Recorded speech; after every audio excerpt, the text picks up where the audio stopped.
কাছে ও দূরের দেশ ও দেশের বাহির থেকে যে যেখান থেকে আমার ভিডিও দেখছেন প্রিয় বন্ধুরা সবাইকে আসসালামু আলাইকুম। কেমন আছেন আপনারা সবাই?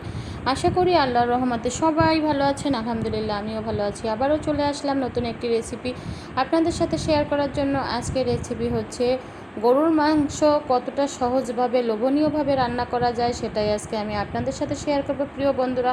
আশা করি আজকের ভিডিওটি আপনাদের কাছে অনেক বেশি ভালো লাগবে। এখানে আমি 4 কেজির মতো গরুর মাংস নিয়েছি বন্ধুরা। এটা হচ্ছে কোরবানির গরুর মাংস।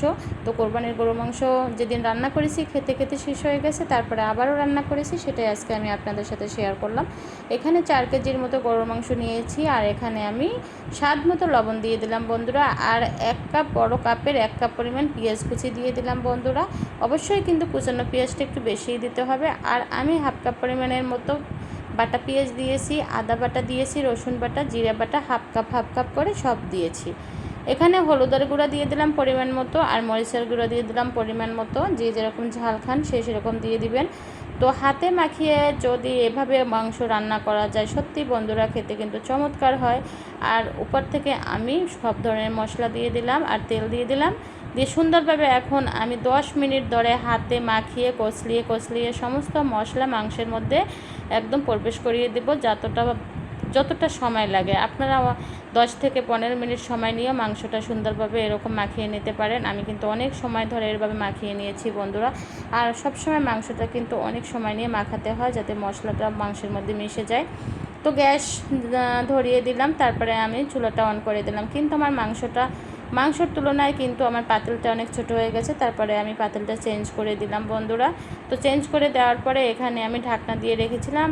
তো পাতিল চেঞ্জ করার পরেও আবার নাড়িয়ে চাড়িয়ে দিলাম মাংসটা।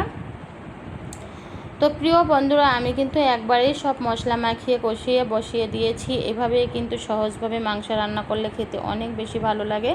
তো গরুর মাংস সবসময় হাতে মাখিয়ে রান্না করলেই কিন্তু অনেক বেশি সুস্বাদু হয়। তো প্রিয় বন্ধুরা আজকের রেসিপিটি যদি আমার ভালো লাগে আপনাদের কাছে, অবশ্যই কিন্তু লাইক, কমেন্ট এবং শেয়ার করে দিবেন।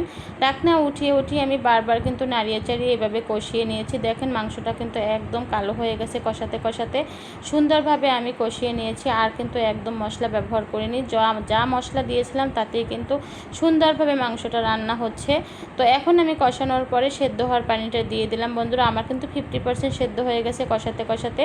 তারপরে যে পানিটা দিয়েছি তাতে সুন্দরভাবে মাংসটা সফট হয়ে যাবে।